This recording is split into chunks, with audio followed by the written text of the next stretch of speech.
오늘 본문 말씀은 솔로몬에게 다시 나타나신 여호와 하나님의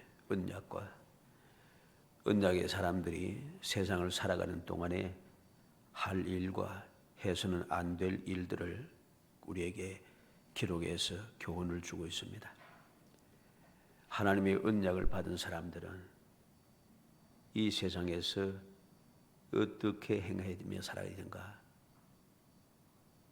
오늘 사절에 있는 대로 마음을 온전히 하고 바르게 하여 내 앞에서 행하며 그랬습니다. 여호와 하나님의 약속을 받은 사람들은 항상 마음을 온전히 하고 바르게 해야 합니다. 이 사실을 망각하고 우리가 나름대로 신앙생활을 한다고 내가 이렇게 열심히 했고 이렇게 충성하였고 내가 이렇게 큰 일을 하고 내가 이렇게 대단한 일을 하고 이거 아무 소용없습니다.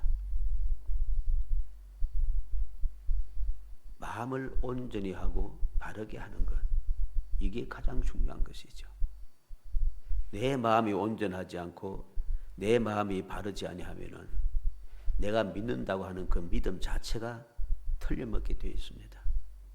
내 마음이 올바르지 않은 상태에서 믿는 믿음은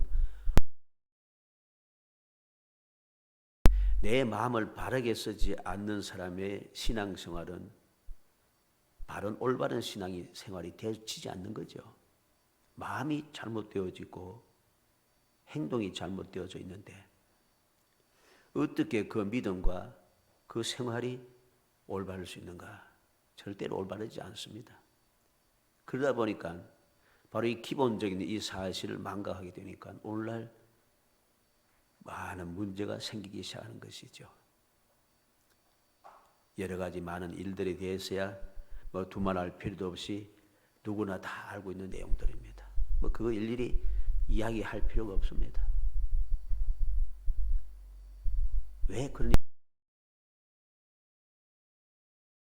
온전히 하고 바르게 해야 하는데 마음을 온전히 하고 바르게 하여서 하나님 앞에서 행해야 되는데 그러지 않으니까 내가 믿는 믿음이 잘못되어지고 내 하는 신앙생활도 잘못되어지고 내가 하나님 앞에서 하지 아니하고 항상 사람 앞에서 한다는 거죠. 이건 분명합니다. 너무나도 확실한 얘기. 도무지 변명할 수 없는 누가 뭐라고 해도 절대로 변하지 않는 그 모습 그대로라는 것입니다. 마음이 온전하지 않는 사람, 행위가 바르지 않는 사람이 하나님 앞에서 행할 수 있는 앞에 설 수 있는 사람은 어떤 사람입니까? 하나님 앞에 설 수 있는 사람은 의로운 사람이 설 수 있습니다. 의로운 삶조차도 하나님을 정면으로 볼 수가 없습니다. 그래서 그 대단한 모세도 하나님을 직접 볼 수가 없게 왜 보면 죽으니까 하나님께서 손을 얹으시고 지나가시면서 하나님의 뒷모습만 볼 것이다. 그렇게 말씀할 정도로 아주 중요한 일인 것이죠. 그런데 모세도 그러한 징역인데 마음이 온전하지 않고 행동이 바르지 않는 그 사람이 하나님 앞에 설 수 있는가? 설 수 없는 겁니다. 그러면 사람들이 또 이야기합니다. 나름대로 말씀을 좀 읽고 교육받았다고 하는 사람들이 이야기하는 게 뭡니까? 예수 믿어 구원받았는데 예수 믿어 구원받고 하나님의 자녀가 되어서 이제 죄사 이렇게 이야기합니다. 물론 그 말이 진리입니다. 이건 영원 불변한 진리의 말씀이에요. 그런데 중요한 것은 내가 그렇게 해서는 안 되는 거죠. 내가 예수 믿어서 죄 사함 받고 구원받아 하나님의 자녀가 되었다. 내가 주장해서 되는 게 아닙니다. 이건 하나님께서 인정하셔야 되죠. 마음이 온전하지 않고 바르지 않은 사람이 어떻게 예수를 믿겠습니까? 어떻게 죄 사함 받겠습니까? 어떻게 하나님의 자녀가 되겠습니까? 착각을 너무 잘하는 거예요. 바로 그것이 문제가 되어서 오늘날 많은 하나님의 영광을 가리는 일들이 끊임없이 생겨지기 시작하는 것이죠. 우리는 명심해야 됩니다. 시편 119편 4절에 행위가 온전하여 여호와의 율법을 따라 행하는 자는 복이 있으며, 온전하고 행위가 온전하여 여호와의 율법을 따라 행하는 사람들은 복이 있는 사람이라 합니다. 과연 그들은 복이 있는 사람인가? 이 복이란 것이 무엇입니까? 출세하고 많은 재물을 가지고 그러면 복이 있는 것입니까? 그러면 믿는 사람보다 안 믿는 사람들이 돈 많이 가지고 출세한 사람 더 많아요. 그럼 그 사람 복 받는 사람이 우리가 복 못 받습니까? 아니죠. 복이 있다 하는 것은 어떤 상황에서도 하나님께서 내 편이 되어주시는 겁니다. 마치 아브라함이 잘못하였지만은 하나님께서 아브라함을 탓하지 않으시고, 잘못한 아브라함을 탓하지 않으시고 아무 잘못 없는 바로를 책망하시는 것과, 바로는 애굽의 왕입니다. 근데 그를 복있다 하지 않고 아브라함을 복있다 하는 것입니다. 이거 여기 있는 거죠. 잠언 20장 7절에 온전하게 행하는 자가 의인이라 그의 후손에게 복이 있느니라. 누가 의인인가? 온전하게 행하는 사람.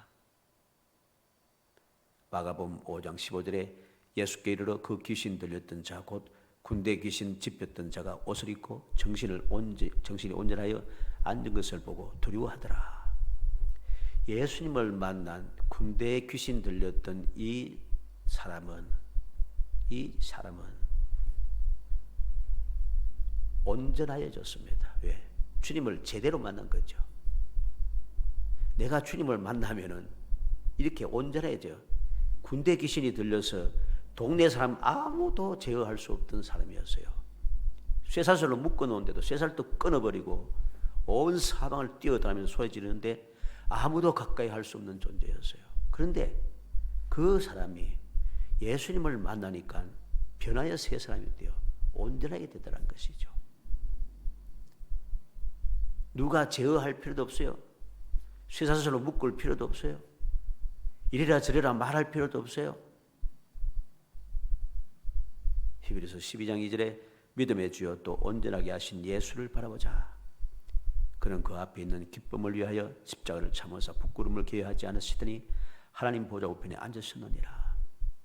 예수님이 어떠한 분인가? 믿음의 주가 되시고 우리를 온전하게 하시는 분입니다. 그래서 예수를 믿는 사람은 온전해지는 거예요. 물론 완벽해질 수는 없습니다. 우리가 연약한 인생이니까. 믿음의 조상도 그렇고 세상에서 제일 온유하다고 하는 모세도 온유하지 못해서 문제가 일으키지 않습니까?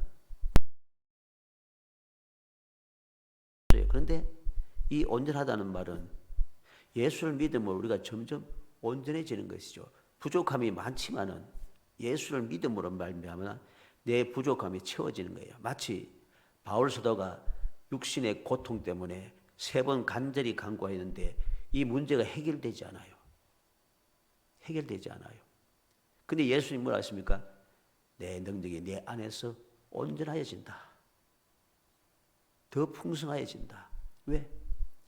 네가 약할수록 주님의 능력이 더하여져서 내가 온전해지고, 내가 부족할수록 주님의 그 풍성함이 더욱더 내게 충만해져서 내가 부족하지 않아지고, 이 모든 것들이 다 주님을 믿음으로 말미암아 주님께서 나와 함께 하심으로 부족했던 내가, 온전하지 못했던 내가, 죄인이었던 내가, 세상의 종노릇 하고 죄의 종노릇하던 내가 온전하게 되어졌다는 것이죠.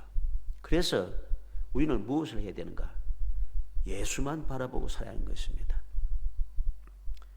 예수님은 어떤 예수님입니까? 그 앞에 있는 기쁨을 위하여 십자가를 참으사 부끄러움을 개의치 아니하시더니. 딱 말씀 잘 봐야 돼요. 좋은 것만 골라보면 안 되고 전체를 다 봐야 되는 거예요.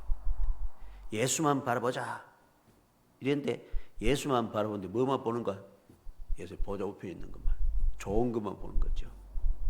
그런데 이 말씀은 예수를 바라보자 하면서 무엇을 이야기합니까? 십자가를 참으사 부끄러움을 게으치 아니하시더니 십자가를 참으사 부끄러움을 게으치 아니하시더니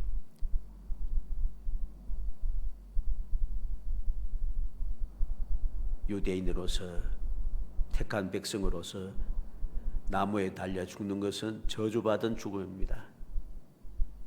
유대인들이 전혀 아주 싫어하는 겁니다. 있을 수 없는 일입니다. 그 나무 십자가에 달려서 부끄러움을 게으치 않으시고 나무에 달려 돌아가셨다는 거죠. 왜?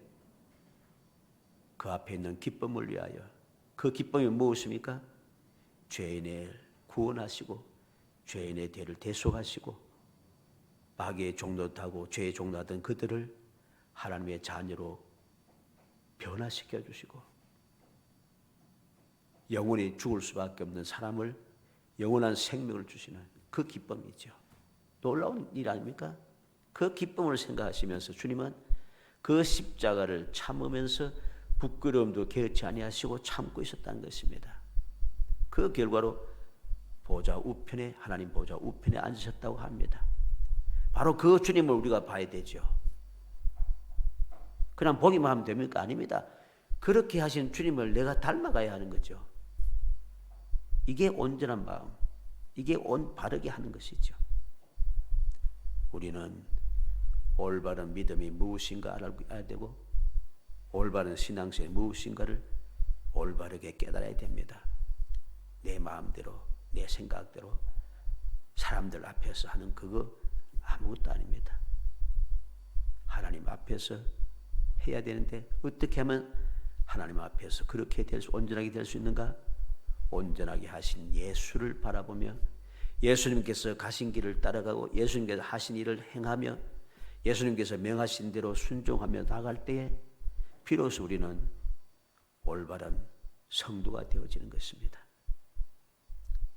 오늘 이 말씀을 통해서 우리는 마음을 온전하고 바르게 하는 제목을 가지고서 하나님께서 솔로몬에게 다시 나타나셔서 약속하시는 그 약속, 어떤 약속을 하셨는지 그 약속의 내용을 세 가지를 살펴봅니다.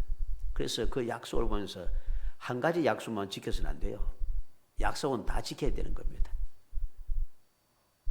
그 사실을 살펴서 우리 모든 성도들이 언제 어디서든지 하나님께 인정받아 마음이 온전하고 마음을 바르게 하고 하나님 앞에서 행하여 여러분들의 삶의 진정한 축복이 그리고 진정한 영원한 행복이 넘쳐나기를 주의 이름으로 축복합니다. 다시 나타나신 여호와의 언약, 첫 번째 언약이 무엇인가? 기도에 대한 언약입니다. 하나님께서 다시 나타나셨어요. 언제 나타났습니까? 1절로 2절에 보면 솔로몬이 여호와의 성전과 왕궁 건축하기를 마치며 자기가 이루기를 원하던 모든 일을 마친 때에 하나님께서 다시 나타나신 때를 잘 봐야 됩니다. 여호와의 성전과 왕궁 건축하기를 마치며 자기가 이루기 원하던 모든 것을 마친 때에 그때에 여호와께서 솔로몬에게 나타나셨습니다. 전에 기브온에서 나타나신 것 같이 다시 솔로몬에게 나타나셨습니다. 왜 나타나셨는가? 3절에 보면 여호와께서 그에게 이르시되 내 기도와 내가 내 앞에서 간구한 바 건축한 이 성전을 거룩하게 구별하여 내 이름을 영원히 그곳에 두며 내 눈길과 내 마음이 항상 거기에 있으리니. 왜 나타나셨습니까? 기도와 내 앞에서 간구한 바를 내가 들었은즉 하나님께서 기도를 들으셨다는 겁니다. 솔로몬의 기도를 들으셨기 때문에 하나님께서 나타나신 것이죠. 이렇게 나타나신 하나님께서 무엇을 약속하십니까? 3절 말씀이 있는 대로 하반절에 나는 내가 건축한 이 성전을 거룩하게 구별하여 내 이름을 영원히 그곳에 두며 내 눈길과 내 마음이 항상 거기에 있으니 그랬습니다. 하나님의 약속이 무엇입니까? 성전을 거룩하게 구별하겠다. 솔로몬이 세운 성전 건축한 그 성전을 하나님께서 다른 모든 건물들과 다르게 거룩하게 구별하겠다고 약속하셨습니다. 그러니까 이 성전은 다른 모든 성전들과는 다르다는 것입니다. 거룩한 것이란 거죠. 그리고 두 번째 약속이 있습니다. 하나님의 이름을 영원히 두겠다 합니다. 내 이름을 영원히 그곳에 두며, 하나님의 존귀한 이름이 바로 예루살렘 성전에 있다는 거죠. 이 말이 무슨 말입니까? 이 성전은 하나님의 성전이란 것이죠. 하나님께 속한 것이다. 하나님이 주인이시라는 것입니다. 그러므로 성전을 내가 지었다고 해서 이 성전은 내가 지어서 내가 주인이 되고 이거 아닙니다. 하나님의 이름이 있는 곳, 하나님께서 주인이시고 하나님께서 그곳에 계시는 장소, 그게 바로 하나님의 약속이었습니다. 그 다음에 또 무엇을 약속하십니까? 하나님의 눈길과 마음이 항상 있다고 합니다. 내 눈길과 내 마음이 항상 거기에 있으리니, 하나님의 눈이 항상 하나님의 성전에 있어요. 그러니 성전 안에서 일어나는 모든 일들을 하나님께서 다 보고 계시다는 것입니다. 마음이 항상 성전에 있어요. 그러므로 성전에 있는 모든 것은 마음이 그곳에 있기 때문에 이 성전 안에서 행하는 모든 일들을 하나님께서 감찰하시고 주장하신다는 것입니다. 자, 이 약속을 보면서 우리는 무엇을 깨닫게 됩니까? 성전은 거룩한 곳, 하나님의 이름이 영원히 있는 곳, 하나님께서 영원히 눈을 보시고 마음을 항상 그곳에 두신 곳, 그걸 어떻게 해야 되겠어요? 우리의 신앙생활이 거룩해져야 하는 겁니다. 앞서 우리가 보았던 제목대로 마음이 온전하고 바라게 해야 한다는 소리죠. 왜? 하나님께서 계신 곳이니까. 하나님께서 항상 눈으로 보시고 항상 하나님께 그곳에 마음을 두고 계시는데, 항상 하나님께서 보시는 곳, 마음을 두고 계시는 그 거룩한 구별된 성전에 있으면서 싸워 되겠습니까? 거짓말 되겠습니까? 온갖 술수를 부려 되겠습니까? 못된 일이 되겠습니까? 안 되는 거죠, 당연히. 하나님 계신 성전은 거룩해야 됩니다. 우리가 온유하고 겸손해야 되고 하나님 앞에 진실해야 되고 하나님 앞에 정성을 다해야 되는 것이죠. 왜? 하나님 계신 곳이니까. 행동 거지가 조심스러워야 하는 것입니다. 그러면 어떤 사람이 또 이야기합니다. 교회는 성전이 아니다. 그렇게 이야기하더라고. 물론 성전이 아니죠. 하나님 앞에 예배드린 장소지. 그러나 예배드린 장소가 무엇입니까? 왜 예배드립니까? 예배드리는 그곳에 하나님께서 강림하셔서 복을 주시겠다 했고, 내 이름을 기념하는 곳에 내가 강림하여 너에게 복을 주겠다 했어요. 하나님의 이름을 기념하는 것이 무엇입니까? 하나님의 이름으로 모여서 하나님 앞에 예배드린 것이죠, 바로. 그럼 하나님께서 임하시는 그곳에 예배드리는 그 장소를 성전이 아니니까 하고 마구잡이 해도 되겠어요? 어떤 사람도 이야기합니다. 유명한 분이 있는데 어떤 사람은 교회에 이 강대상에 신발을 벗고 올라가는데 교회는 성전이 아니에요. 뭐 그러더라고. 내가 참 답답해서, 물론 성전이 아니죠. 하나님 앞에 예배드리고 하는 곳에 우리가 신발을 벗고 올라온다고 뭐 잘못됐습니까? 어때요? 방에 예를 들어서 하나님을 모셔놓고, 하나님 아니고 일반 좀 유명한 사람 모셔놓고 신발 신고 다닐 겁니까? 아니잖아요. 정결하게 해야 돼, 당연히. 물론 그 의미를 알고 있습니다. 의미를 알고 있지만은 그 이야기를 듣는 사람들이 어떻게 생각하겠어요? 어떻게 생각하겠어요? 잘못 가르치고 있는 것입니다. 나 혼자 의로워서는 안 되는 겁니다. 하나님의 말씀대로 하나님의 뜻이 무엇인지 올바르게 깨달아야 되죠. 하나님의 눈길이 항상 있고 하나님의 마음이 항상 있고 하나님의 이름이 영원히 있고 하나님께서 거룩하게 구별한 그곳을, 그래서 내가 하나님을 만나기 위해서 그곳에 들어가고 그곳에 하나님 앞에 하나님과 교제를 나누고 하나님 앞에 기도하고 하나님을 찬양하고 하나님 앞에 예배하는데 그것을 세상 건물과 똑같이 취급해서는 안 되는 겁니다. 생각을 바꿔야 돼요. 마음을 온전하게 써야 됩니다. 바르게 써야 되는 것이죠. 두 번째는 순종에 대한 언약입니다. 4절로 5절에 내가 만일 내 아버지 다윗의 행함같이 마음을 온전히 하고 바르게 하여 내 앞에서 행하며 내가 내게 명령한 대로 온갖 일에 순종하여 내 법도와 율례를 지키면 내가 내 아버지 다윗에게 말하기를 이스라엘의 왕위를 오를 사람이 내게서 끊어지지 아니하리라 한 대로 내 이스라엘의 왕위를 영원히 견고하게 하려니와. 순종에 대한 언약입니다.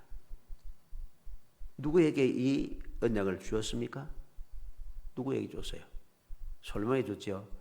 솔로몬이 뭘 했습니까? 뭘 왕궁도 짓고 막 할 일이 많습니다만은 특별하게 여기서 앞에서 기도에 대한 언약이 있으니까 성전을 건축했다는 소리입니다. 성전을 건축한 사람이 할 일이 무엇인가?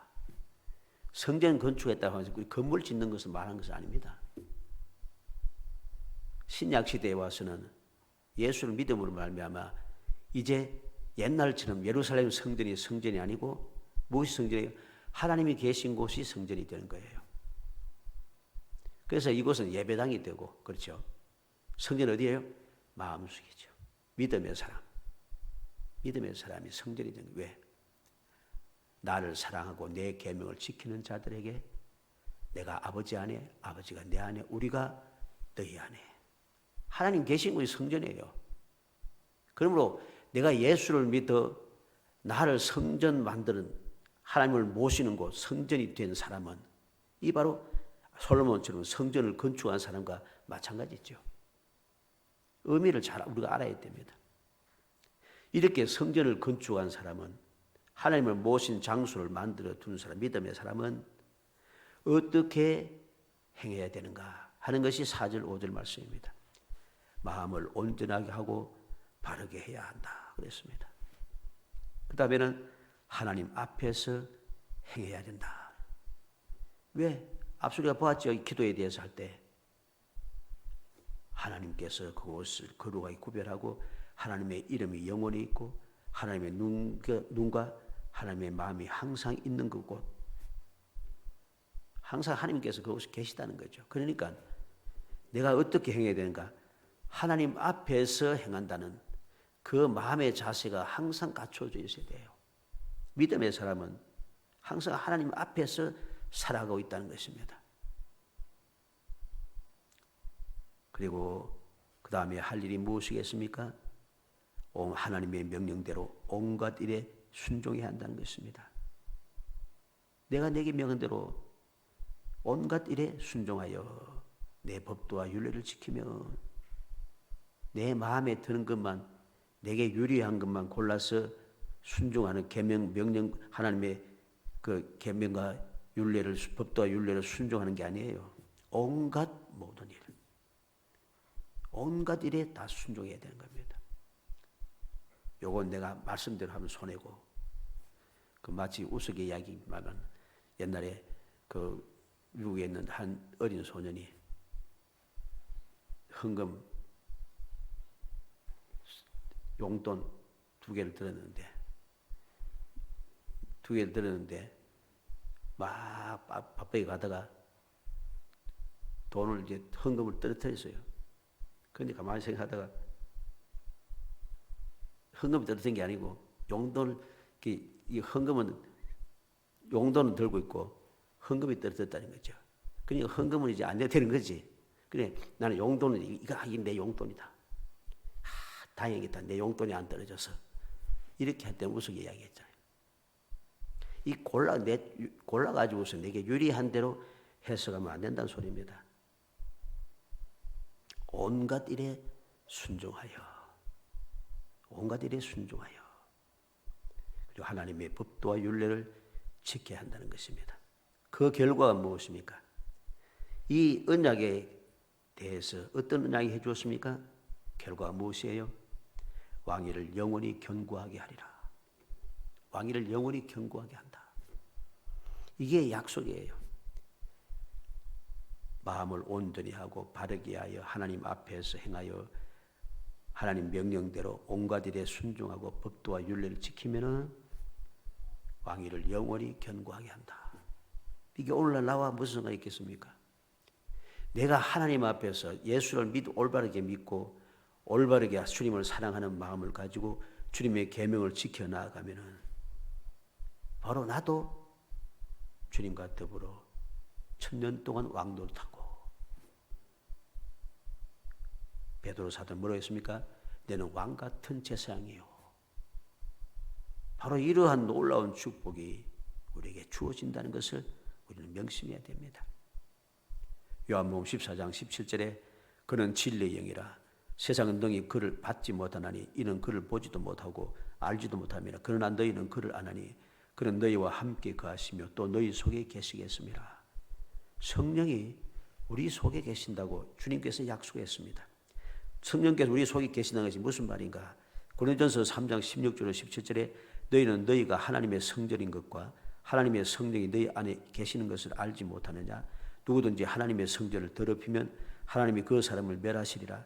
하나님의 성전은 거룩하니 너희도 거룩하니라. 에베소서 2장 21절로 22절에 그의 안에서 건물마다 서로 연결하여 주 안에서 성전이 되어가고 너희도 성령 안에서 하나님이 거하실 처소가 되기 위하여 그리스도 예수 안에서 함께 지어져 가느니라. 주님께서 우리를 마음속에 성령께서 거하신다고 말씀하셨고, 성령이 거하신다는 그것이 무엇인가? 바로 하나님이 거하신 성전이 되었다는 것이죠. 우리는 명심해야 됩니다. 내가 왜 주님의 말씀에 순종하면서 마음을 온전히 하고 바르게 하고 하나님 앞에서 행하고 하나님 명령대로 행하고 온갖 일에 순종하며 살아야 되는가? 이유가 변명합니다. 왜 내가 그렇게 살아야 되는가? 내가 복 받기를 원하니까. 하나님 약속하신 약속이 내게 이루어지기를 원하고 있으니까. 내가 영원히 복 받고 내가 하나님의 자녀가 되기 원하고 내가 구원받기를 원하고 내가 천국에 가기를 원하고 내가 영생 얻기를 원하고 내가 주님 계신 곳에 들어가기를 원하고, 이런 소원들이 이루어지는 비결은 이것밖에 없어요. 하나님의 말씀에 순종하는 이 언약의 말씀을 지키는 것밖에 없다는 소리입니다. 마지막 세 번째로 불순종에 대한 언약도 있습니다. 기도에 대한 응답, 기도에 대한 언약, 순종에 대한 언약, 이것만 있으면 얼마나 좋겠어요. 그런데 그것이 끝나는 게 아니에요. 언약은 좋은 것만 있는 게 아닙니다. 우리가 생각할 때 좋지 않다고 생각하는 것도 있어야 되죠. 왜? 다 좋기만 하면 언약을 세울 필요가 없어요. 다 좋다는데 무슨 언약이 필요합니까? 그런데 온전한 언약은 불순종에 대한 언약, 즉 지키지 않았을 때도 그 약속이 주어진다는 것입니다. 6절로 9절에 만일 너희나 너희의 자손이 아주 돌아서서 나를 따르지 아니하면 내가 너희 앞에 둔 나의 계명의 법과 법도를 지키지 아니하고 가서 다른 신을 섬겨 그것을 경배하면 내가 이스라엘을 내가 그들에게 준 땅에서 끊어버릴 것이요 내 이름을 위하여 내가 거룩하게 구별한 이 성전이라도 내 앞에서 던져버리니 이스라엘은 모든 민족 가운데서 속담거리와 이야기거리가 될 것이며 이 성전이 높을지라도 지나가는 자마다 놀라며 비웃어 이르되 여호와께서 무슨 까닭으로 이 땅과 이 성전에 이같이 행하셨는고 하면 대답하기를 그들이 조상들을 애굽 땅에서 인도해 내신 그들의 하나님 여호와를 버리고 다른 신을 따라가서 그를 경배하며 섬김으로 여호와께서 이 모든 재앙을 그들에게 내리심이라 하리라 하셨더라. 불순종에 대한 언약이 딱 확실하게 주어져 있습니다. 이 말은 곧 성전 건축한 사람이 해서는 안 되는 일입니다. 해서는 안 될 일입니다. 그게 무엇입니까? 아주 돌아서서 하나님을 따르지 아니하는 것. 하나님을 따르던 내가 돌아서서 하나님을 따르지 않고 세상을 따르고 사람을 따르고 세상의 단체를 따르고 세상의 사상을 따르고 이러면 안 되는 거예요. 우리가 따를 것은 오직 주님밖에 없음을 알아야 됩니다. 주님만 따라야지 하나님을 떠나고 내가 다른 것을 따른다는 것. 이건 성전을 건축한 사람, 즉 하나님을 모신 믿음의 사람이 절대로 해서는 안 되는 겁니다. 그 다음에 하나님께서 주신 계명과 법도를 지키지 않는 것. 나의 계명과 법도를 지키지 아니하고 그랬습니다. 하나님을 믿는다 하고 하나님을 사랑한다고 하나님의 말씀대로 산다고 하면서 하나님 주시는 그 말씀을 지키지 않으며 살면서 내가 믿는다고 하고 사랑한다는 것은 거짓말인 거죠. 그래서는 안 되는 겁니다. 또한 무엇입니까? 다른 신을 섬겨 경배하는 것. 내가 하나님을 믿고 섬긴다 하면서 다른 신을 섬기고 경배한다는 것. 있을 수가 없잖아요. 그런 일이 허다합니다, 오늘날. 그리고 그 결과가 무엇입니까? 그 결과. 불순종에 대한 언약, 불순종에 대한 그 결과가 무엇인가? 약속의 땅에서 끊어버림을 당합니다. 약속의 땅이 무엇입니까? 하나님께 약속하신 땅이 적과 꿀이 흐르는 축복의 땅을 말하는 거죠. 영원히 함께하고 영원히 주리라고 하는 그 축복의 땅, 그 약속의 땅에서 끊어버리겠다 합니다. 내가 그들에게 준 땅에서 끊어버릴 것이요. 축복의 땅에서 이제는 끊어져서 축복의 땅에서 살 수가 없다는 것이요. 그래서 결국은 무슨 소리입니까? 복을 받지 못한다는 소리예요. 성전을 던져버리겠다 합니다. 성전을 하나님 앞에서 던져버리겠다. 전에는 하나님께서 그것을 거룩하게 구별하였고 그리고 그곳에 하나님의 이름을 두고 하나님의 눈과 하나님의 마음이 항상 그곳에 있었는데 이들이 하나님의 말씀에 불순종함으로 그 성전을 하나님께서 이제 하나님 앞에서 던져버렸어요. 이제 성전이 아니란 거죠. 하나님의 성전에 대한 약속과는 아무 상관없는 것이 되어버렸다는 것입니다. 그리고 그 다음에 무엇이 있습니까? 모든 민족 가운데 속담거리와 이야기거리가 된다 합니다. 하나님의 말씀을 불순종한 사람들은 축복의 사람이고 존귀한 사람이고 그런 사람이 아니고 이제는 모든 민족들에게 속담거리가 되고 이야기거리가 된다는 것입니다. 우리는 유대인들에 대한 여러 가지 속담과 이야기들을 많이 듣고 있습니다. 그 많은 속담들, 그 속담이 좋은 속담인가? 좋지 못해요. 좋지 못한 속담들이 많아요. 유대인에 대한 옳지 못한 그런 이야기거리, 그 이야기거리가 좋습니까? 이 이야기거리는 오늘도 계속 되어지고 있습니다. 이스라엘이 하면 다 잘못됐대. 다 이스라엘이 잘못했대. 왜? 불순종의 결과예요. 조금씩 변화되는 그런 모습이 보이긴 합니다만은 그러나 하나님의 말씀에 불순종한 결과로 속담거리가 되고 이야기거리가 되더라는 것이죠. 그 다음에 또 무슨 문제가 생깁니까? 지나는 사람들에게 놀람과 비웃음을 당한다 합니다. 지나가는 자마다 놀라며 비웃어 이르되 지나가는 사람마다 다 비웃으며 놀라요. 놀라면서 비웃습니다. 왜 그렇습니까? 구원하신 하나님을 버리고 다른 신을 경배하고 섬기는 것을 놀라고 비웃는 거죠. 왜 이스라엘 백성들이 이렇게 구원하신 하나님을 버리고 다른 신을 경배한다는 것, 섬기고 있다는 것을 왜 놀라게 하고 왜 비웃고 있습니까? 말씀에 짧게 했죠. 그들의 조상들을 애굽 땅에서 인도해 내신 그들이 하나님 여호와를 버리고 하나님께서 구원하셨다는 거예요. 하나님께서 구원하시고 기적을 베풀며 구원하시고 출애굽하게 하시고 홍해를 건너게 하시고 광야의 40년 동안 돌보시고 약속의 땅에 들어가서 약속 땅을 차지하고 거기서 놀라운 복을 누리며 살아가게 하셨던 그 하나님의 은혜를 저버렸다는 것입니다. 배은망덕했다는 것이죠. 이게 놀랍다는 겁니다. 어떻게 그럴 수 있나? 다른 것 다 치우고라도 여러 번 말씀드렸습니다만 역사상 다른 민족에게 잡혀서 종노릇 하던 민족들이 해방되어서 다시금 자기의 나라를 이룬 그런 민족은 역사상 없어요. 이 유대인들 밖에는 없어요. 그러니까 더 놀라는 거예요. 이렇게 하나님의 구원을 받고 이렇게 하나님의 도우심을 받고 이렇게 하나님의 기적의 돌보심을 받았던 사람들이 그 하나님을 배반하고 다른 신을 섬긴다. 너무 놀랍다는 거죠.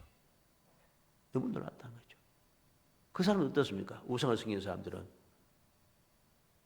그런 거 잘 안 해요. 특별한 사람 외에는, 특별한 사람이 하나님의 은혜를 입어서 회개하고 돌아오는 사람 외에는 절대로 자기 믿음 안 버립니다. 피 터지게 싸우지요. 그리고 또 무엇을 놀라고 비웃습니까? 여호와께서 재앙을 내리셨다. 그렇게 인도하고 돌보시고 은혜 주시고 복 주셨던 그 사람들도 하나님께 재앙을 내리시는구나.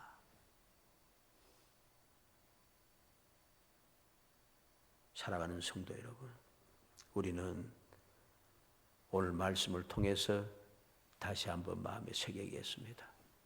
하나님께서 우리에게 원하시는 것이 무엇인가?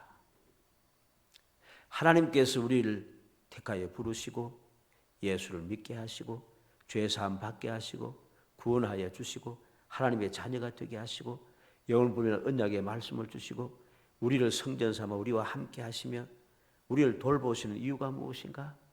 이 놀라운 은혜를 주기 위해서 주님께서 친히 이 땅에 오셔서 십자가의 부끄러움을 개의치 아니하시고 그 부끄러움을 감당하신 이유가 무엇인가? 우리는 올바르게 알아야 됩니다. 그래서 그 은혜와 사랑을 생각해야 됩니다. 그 은혜를 잊지 말아야 됩니다.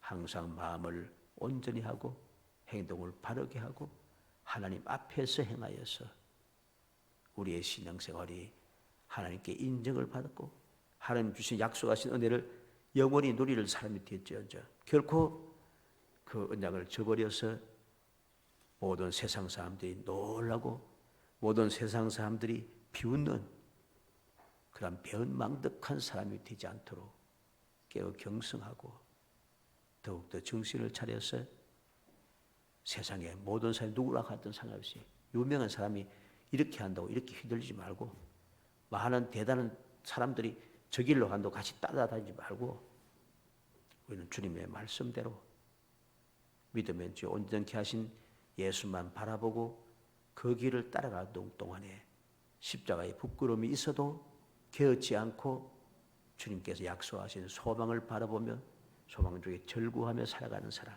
그래서 주님께 인정을 받아 영원히 승리하고 영원히 복되고 영원히 행복한 성도들이 되시기를 주의 이름으로 축복합니다. 은혜 감사합니다. 사랑하여 주셔서 택하여 주시고 저희들을 하여금 주님의 사랑을 마음에 새기게 하심을 감사합니다.